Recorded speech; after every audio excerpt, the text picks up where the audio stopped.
Good morning. I think I already said good morning, but good morning again. Several people have been texting me all week long. Are you nervous? Peace to you. I'm like, I'm good. I've got this. Now I'm nervous.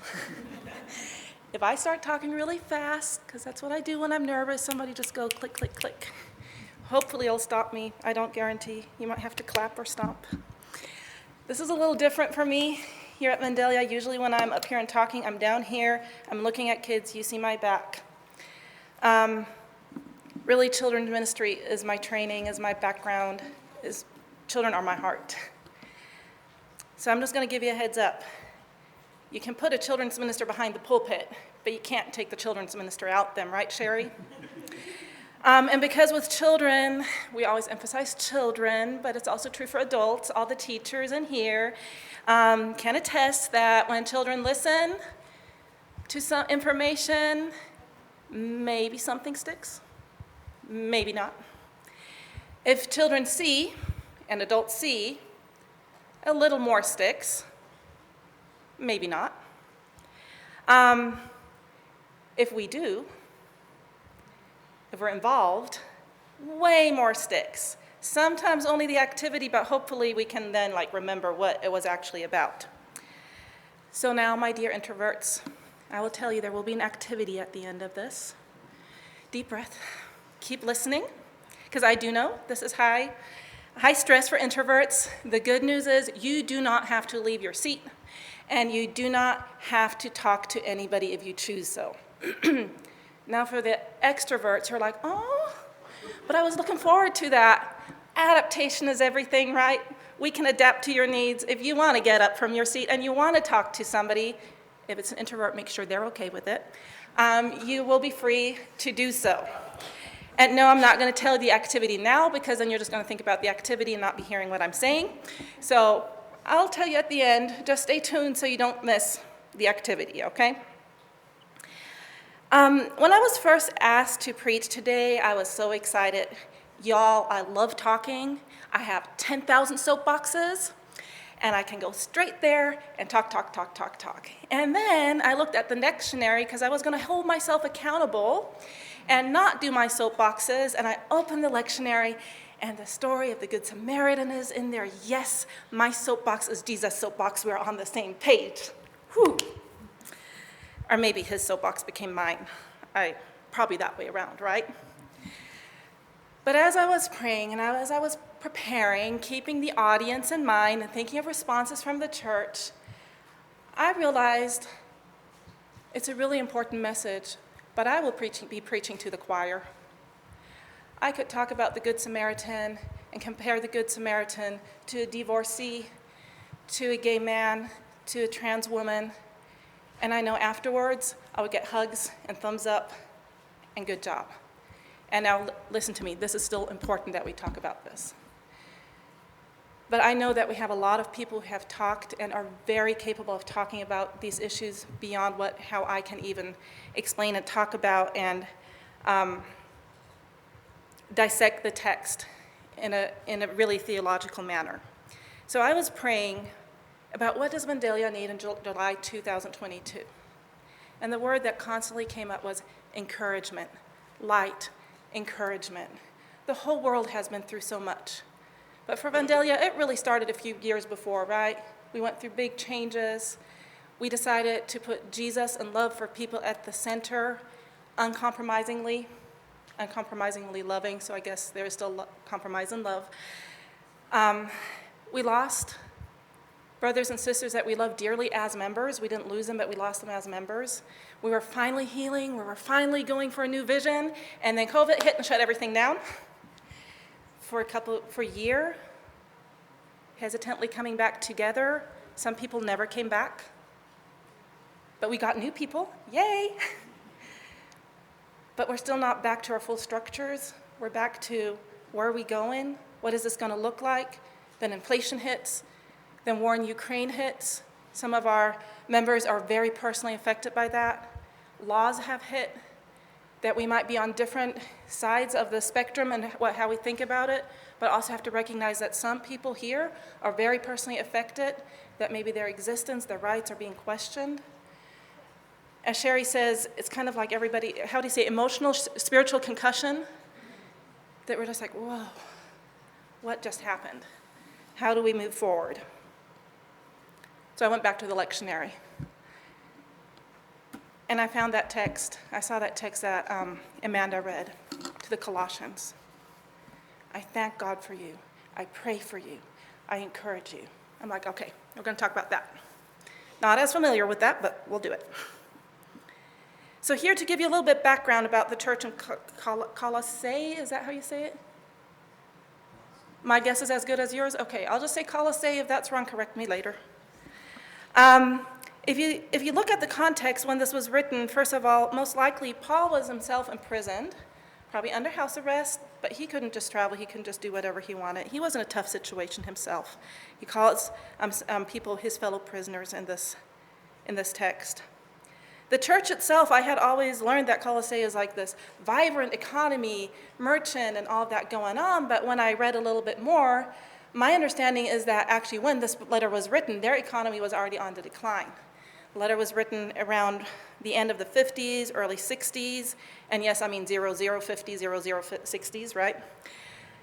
And I'm not going to go through all the details why, but their economy was actually more on the decline, and the wealth and the power was moving to other cities in the region. There was pressure by false teachings and added rules to their faith, such as don't do this, don't do that, you have to do this. There were false teachings that, so the church had not really turned away from Christ. They didn't say we don't believe in Jesus. They didn't set out to do wrong, but their faith was mixed with legalism, with practices of abstaining from a lot of things. If you do this, then. And on top of that, there were also influences from religion and philosophies that upheld angels and were worshiping angels, and that got mixed in too. Does any of this sound just a little bit familiar? I think we can definitely relate to economic struggle, right? And maybe some instability there. But I think we can also relate to living under the pressure of having to add, needing to add to the gospel to be an acceptable Christian. Now, as a church, we're moving away from that. But how many of us, you don't have to raise your hand, have grown up with the list? How many of us experience pressure? Hey, you mentioned somewhere, like I was somewhere, didn't know this lady, had a great conversation, mentioned, I attend Vandalia Church of Christ.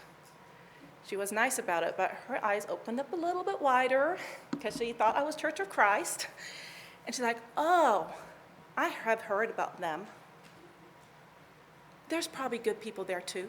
I'm like, not probably, there are. I mean, she didn't mean any bad, but, but they knew that we don't have the same list. Now, I would say we probably still have a list that we always have to be aware of and bring to our consciousness, right? We're not above, but we do struggle maybe to free ourselves from these adds-on, from these Jesus plus one. Yeah, Jesus is enough, but maybe I still need that. Jesus is enough, but if that person doesn't do that, maybe I judge. On the flip side of what we see of this, you have to do this, or else you'll be judged. You have to do this. You could lose your salvation. Let me just say out loud, this is not a thing. You don't lose your salvation because you hang out with the wrong people, or you didn't keep the rules right. On the flip side, what we see a lot in Christianity nowadays is that reverse side. So if you do wrong, you go to hell, but if you do right, you're going to be blessed, right? That prosperity, name it, claim it kind of religion. Have we all run into this at some point? So there is a lot of pressure around us of adding to our faith, of adding to what Jesus has done. The temptation is real. Now, I don't know a lot of churches that worship angels. I do know 2 people who do. So that might not be our temptation, but is there maybe a temptation of replacing our trust in God with other things? Even in our church, I can say my personal thing is research, programs, and organization. Yeah, we have a challenge. How are we going to organize this? We have a challenge. What can I research? We have a challenge. What training do we need? Instead of we have a challenge, Let's start with prayer. Let's start with God. So how does Paul respond to all of this? And honestly, I come to this text not as a trained theologian. We have many in our church, and I'm so glad that we have them, and I learn so much every time I listen. But my background is more a training of observing interpersonal relationships and observing group dynamics, and this text is full of it, and I love it. First, what Paul does, and he doesn't only do that in this letter, you see that in a lot of the letters that he writes. When I grew up, I thought Paul was this lone wolf, the big apostle who went from church to church and told them what is what and set them straight. But that's not really true. Most, not all letters that we attribute to Paul start off like this one: Paul and Timothy, my fellow servant, Amanda, how do you pronounce it? Epaphras. When you look at the ending of the letter, I think he mentions 7 or 8 different people. In every letter that we see, he is just mentioning people and talking about, he is coming, I've talked to them, they're going to come serve you, he's praying for you, he sends greetings, we are fellow prisoners, my fellow minister. He works in a team. In this passage specifically, he mentions Epaphras. He calls him a fellow servant, a beloved fellow minister. He recalls his work for the church in Colossae. And it seems like he met with Epaphras, right? There was these problems in the church, and the leadership there wasn't just like, okay, we're going to stick this out and somehow we're going to do it. They sought other people and like, hey, can I lean on you? Can we lean on each other? We're doing this together. Because working for the gospel, working for the kingdom of God, working for the church is a job that is just way too big for one person. It's not a one lonely wolf person kind of thing. He also mentions Timothy. And I love that he calls Timothy brother. Because if you look at the letters that are specifically to Timothy, he says, you're my spiritual child, you're my spiritual son. He was actually mentoring them. He was bringing him alongside him. He was teaching him. Not teaching like what we might think of classroom, here's the knowledge, go do it. Living, sharing, I would say mentoring him. But as they're representing in this letter, equal, right? And I think that's what we can really learn is we do mentor, we lean on each other as equals. We need each other. Sometimes we might see the needs. Sometimes we might look around this neighborhood or city and be like, I'm tired. I just can't do it. And you know how many baseball practices and soccer practices we have? Well, good news is you were never meant to do it by yourself. It was always together. Secondly, what Paul does, okay, so if this was me writing the letter, I'd be like, okay, listen up, church. It is Jesus and Jesus only. You got it? Jesus and Jesus only, repeat. What are you thinking? And I read Paul, I'm like, he didn't do that. He took a total different approach than what I would have taken. That's why I didn't get to write letters in the Bible. When I read this letter, knowing the background of that church, what I see is something that we talk about working with young children, and I bet you older children, and we really should do it with adults too, a principle working in there. We always say, we cannot redirect, we cannot guide, we cannot teach unless these kids feel safe, feel accepted, and feel that they belong. Paul reads or hears what is happening in that church, and he understands a deeper need that this church has. The church did not set out and say, this morning we're going to wake up and we're all going to say, let's add to the gospel. Let's do this. No, they're young Christians, right? And they so badly want to please God that they got it wrong. Guess what? A lot of times we so badly want to please God that we get it wrong.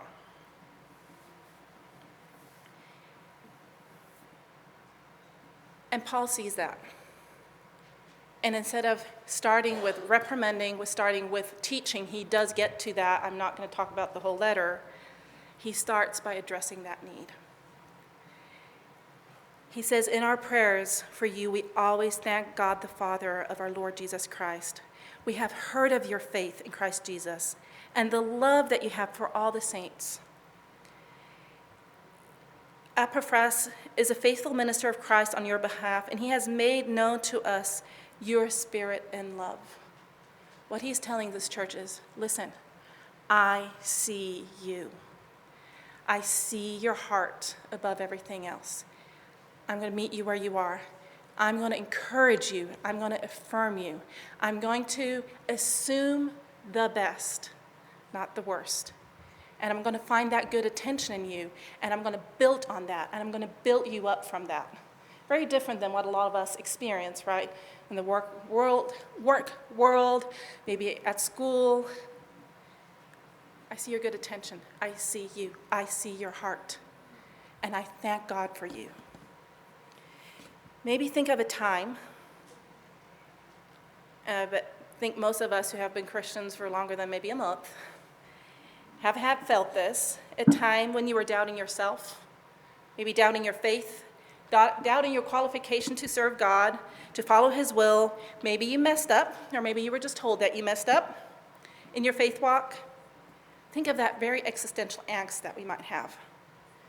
You may have felt like an imposter or a hypocrite at church, or felt judged. Maybe you avoided going to church altogether because you were being afraid of being judged or not enough. Maybe things were so bad that you thought about giving up on your faith altogether. I know I've been there. And now take that feeling and imagine that person that you look up to spiritually, or people you look up to as leaders. They come to you, and they look you in the eye and say, hey, you know what I want to tell you? I see you, and I am so grateful for you. I am grateful for the love that you have. I'm grateful how you're walking through the struggle. I am grateful that you're here. You are a valuable member. You belong to us. I know I had those moments here at Vandalia. A lot of times it was, I didn't come to church, and then Sherry knocks on my door. And the first few times I thought, oh, she's checking on me. But it was with a hug. It was with an appreciation. It might be with soup or with bread or something that just drew me back, because I knew it's not about judgment. It's not about me messing up. It's about me belonging into a loving family.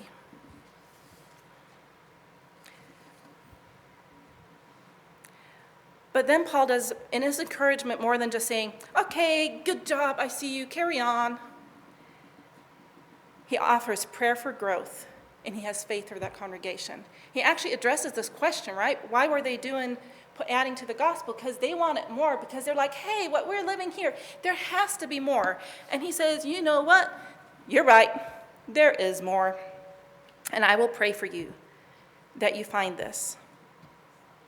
Verses 9 and 10, he prays, for this reason, since the day we heard it of their love for the saints, we have not ceased praying for you and asking that you may be filled with the knowledge of God's will and all spiritual wisdom and understanding, so that you may lead lives worthy of the Lord, fully pleasing him as you bear fruit in every good work and as you grow in knowledge. Paul sees the potential in the believers to understand more of God, and he invests in them. That is part of encouragement. Encouragement goes beyond words. Encouragement is an investment that we make into each other. Yes, you are valued, but guess what? There is more in God, and I'm praying for you. I and others are coming alongside you as you grow. I want to see you grow. I want you to understand more of God, and I want you to know God. And very importantly, I am not praying for you from Paul's perspective because I see lack in you. I'm praying for you because of how much you have already grown, and because the hope that I have for you in the future, because I see the potential in you, right? Sometimes, I don't know, I'm like, oh Lord, I'm praying for that person. That's not the prayer Paul is saying here. It's, no, I see you. I see your growth. I want you to get more of that. I see the potential in you. When I was a teenager, about AK's age, I was also one of pretty much the only teenagers in my church, but I was not as lovable as she was. I mean, no, really. Like, we think teenagers are not lovable, but then there's me. I had somebody who later was my mentee, and she was a child at the time, tell me she was plain scared of me because I always wore black. My hair was like this all the time. And my facial expression matched that. Most of the time I didn't speak. When I did speak, it was sarcasm and not the funny kind, more the destructive kind, because I really wanted to keep people at arm's length. That was my goal. What I didn't know is that there were 2 older sisters at church that phoned every day with the church list in their hand, and they prayed through the whole church list every day. Each of us were prayed for by name every day. And over the course of a few months, we had new people come to our church, and they started sending me these notes. I love you. We're glad you're here. We value you. And they said something really important. They said, I've committed to God to pray for you, and I've committed to God to help you grow in Jesus. That changed my life. It just changed me around, that encouragement, and it carries me to this day. And that did not only happen in my past. There's people here. I know you pray for me because I got text messages this week. I randomly get text messages. Even if you might not text me or you might not text each other, I trust we're praying for each other, because sometimes don't we just feel that power of prayer or in that situation? And I encourage that we also tell each other when we do that.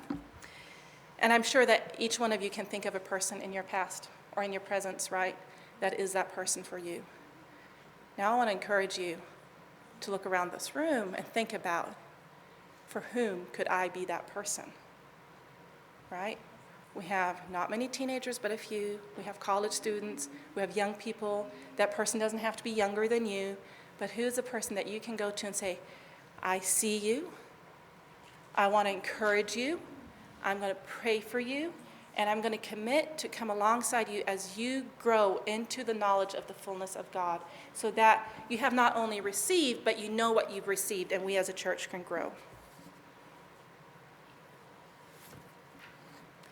And lastly, Paul reminds the people at the church that it is God's strength at work and not theirs. And y'all, we say it all the time, but in this society, it is so hard to hold on and live in that truth. And honestly, sometimes I think, okay, now I understand what God was saying. And in 5 minutes, I'm like, never mind. I have no clue, right? Because Paul even says it's a secret. It's a mystery. How that exactly works, I am sorry, I cannot give you this 10 steps. We love 10 steps. You do this, God will respond that way. You do this, God will respond that way. You do this, God responds that way. Luckily, I don't hear those 10 steps here very much. I've heard a lot of 10 steps, not 12 steps, but that's also a step program that actually helps, so I'm not, dinging all step programs. Don't worry. It is a mystery. I can't explain to you and give you explanations how God works through us, because it a lot of times looks differently. But it's really important that we know and that we keep reminding ourselves, it's not our strength, it's not our power, it's not the checklist. Organization, y'all, I'm an organizational junkie. I want organization, but it ain't the organization that's going to make the church.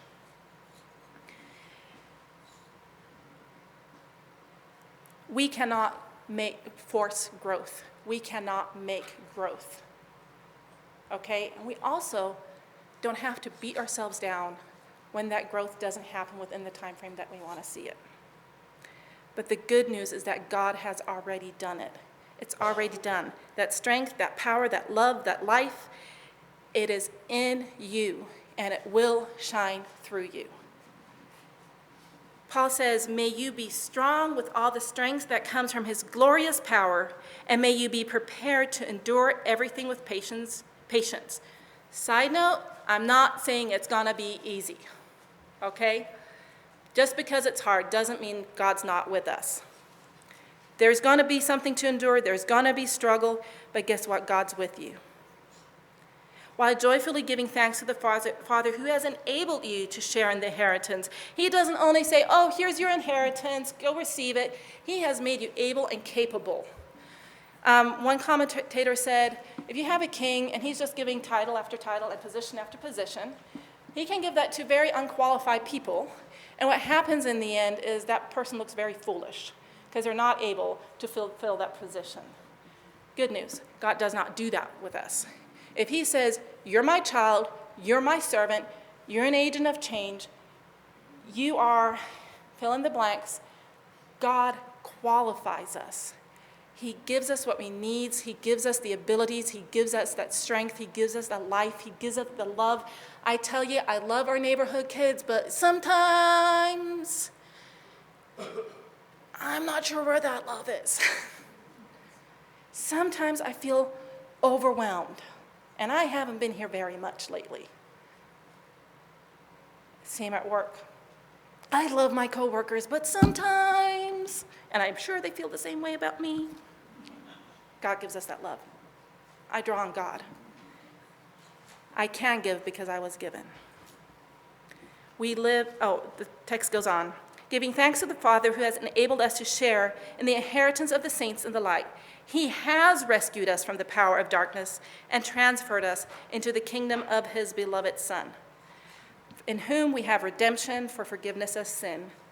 Yes, we live in a world, there's a lot of darkness around us and inside us, but you and I, we're not part of that darkness. And that darkness cannot overcome us. I know it feels like it. Is the world sometimes depressing?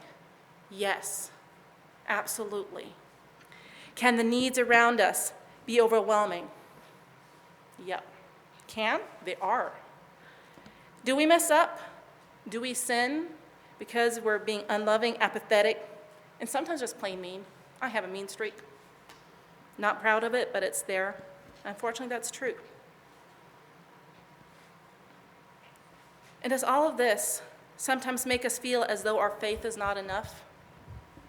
Are you sometimes, yeah, I know God does, but will he? It makes us want to cling to something more, to have that safety blanket. So I think we can really understand the Colossians very well, right? Trusting God is good, but we feel like we need to do something to feel secure. Which program should we implement? Yes, of course, we're going to teach them about Jesus, but how do we meet their real needs? And I'm not downplaying those real needs, okay? I'm like a social worker at heart. But we need to come back to Jesus. What other resources, school supplies, do we need to collect and provide? Church, come on, give. And then I get nervous. Maybe you're not going to give enough. You've always come through. But is that really the center? The center is Jesus. That is where our security comes from. That's where our power comes from. The questions are not wrong. The programs are not bad. Serving others, especially those on the margins of society and church, is an integral part of our faith. But the problems arise when we stop putting our trust in God and start trying to solve the issues with our own strength, our own checklists, and we lose Jesus as the center of our life, faith, and service. And we need to encourage each other to keep Jesus there. That is when doubt, confusion, legalism, and add-ons become part of our faith. And what happens in the end, we end up exhausted and frustrated and feeling very insecure in ourselves, in Jesus, in the church. And we start thinking there needs to be more. It's a really vicious cycle. There is more than what we're experiencing in our living. There is more in Jesus. There's hope, there's strength, there's light. And change comes through those relationships that Paul is emphasizing. He writes, "We pray for you because of the hope laid up for you in heaven." It's already there. "May you be strengthened with all power according to his glorious might for all endurance and patience with joy." He says, giving thanks to the Father who has enabled you to share in the inheritance of the saints in the light. And skipping forward to chapter 2, he says, Christ in you, the hope of glory. Yes, it is a mystery. No, I can't explain it to you. I wish I could because I'm an analytical person. But sometimes I just have to say, okay, I can't analyze this, but it's true. And I'm going to believe. And I'm going to encourage you. I'm going to encourage you as you go through the hard times. God is in you. I'm going to encourage you as we find out, where are we going as a church? Is that too hard? Can we do it? What's the solution? The solution is Christ in you first. And from that, everything else will spring. We are bearers of the light. The light is in us. Whether we feel it, whether we believe it, whether we understand it, it doesn't matter. It is not something we did or that we accomplished. It is not something we can achieve through program or activity. It is something that God has already done in us, that God has given us.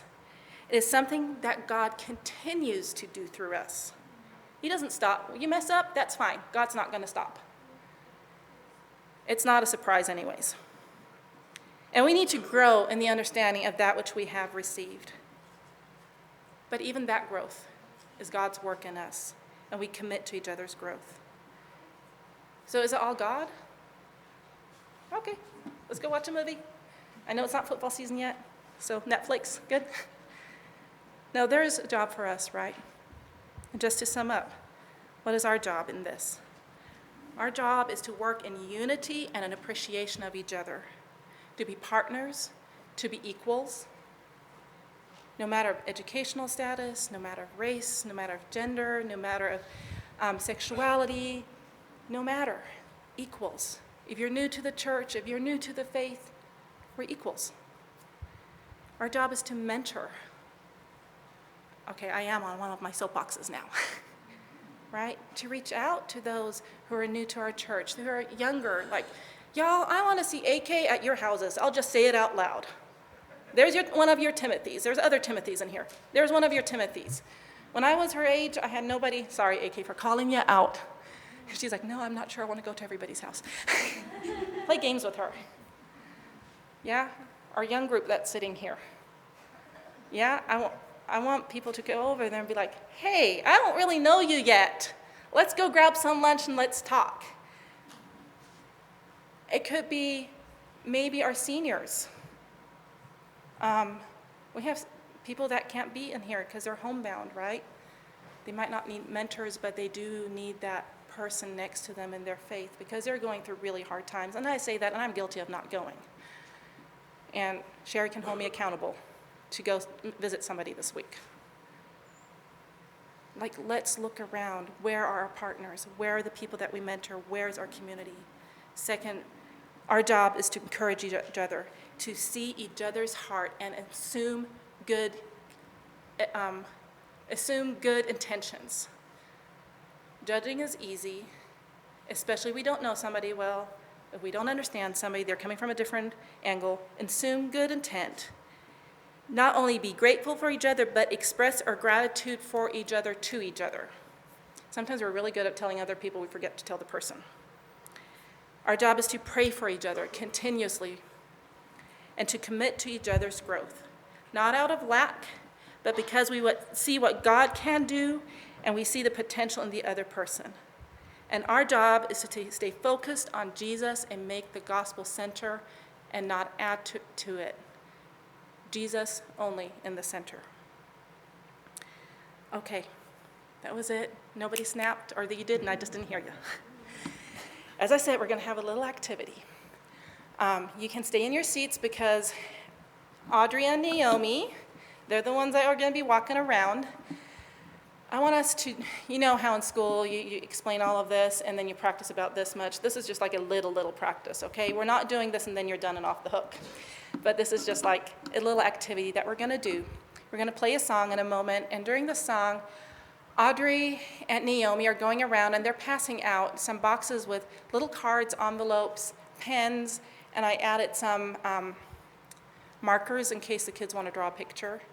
I want you to think of somebody who's here or maybe somebody who's not here, that you're going to write a little note either of encouragement, a prayer, thanking them for being here. Maybe you tell them something good that you see in them. You can draw them a picture. Whatever just comes to your mind. You're going to have like 4 to 5 minutes during that song. If that's not enough, don't worry, we're not going to go around and pick these things up. You can take time afterwards. If you want to bring them back next week, that's fine.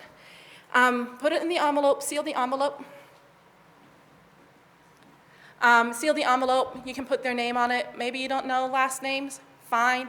Maybe you're like, because I would encourage you not to just pick the person next to you to whom you always talk anyways. You like really look around and be like, hey, Where's somebody that I might not have talked to yet or I've been meaning to? And maybe you're like me and you're really bad with names, and if you don't see the name in writing, you just cannot remember it. Y'all, I was here like 3 or 4 years, and I was embarrassed to ask people about their names, and I still didn't know their names. I'll just be honest. So if that's you and you don't know what to put on the envelope for a name, you can ask me later. If I don't know, I'm over my embarrassment, I will ask people. But just put that in the envelope, put your note in the envelope, put their name on it. You don't need to look up the address. I will look up the address for you, and I'll mail them out sometime this week, okay? So I want people to get encouragement cards. You can do more than one. You can finish it after service. The boxes are coming around. The girls are helping with distribution. And I would say, is that okay, Neil, if they just put them on the table? I have a little thing up there. I'm going to put it over here on the table, and you can just drop your card in there. Is that good for the introverts? If you're like, no, this is too much, you know what? That's fine. Sometimes we just need the encouragement. Just lean back. There's going to be a song. Listen to those words. You extroverts, if you absolutely want to get up and you want to go tell somebody in person, go ahead, do that, okay? You can also talk to somebody in person and tell them how you appreciate them. We good? Okay, we can play the song.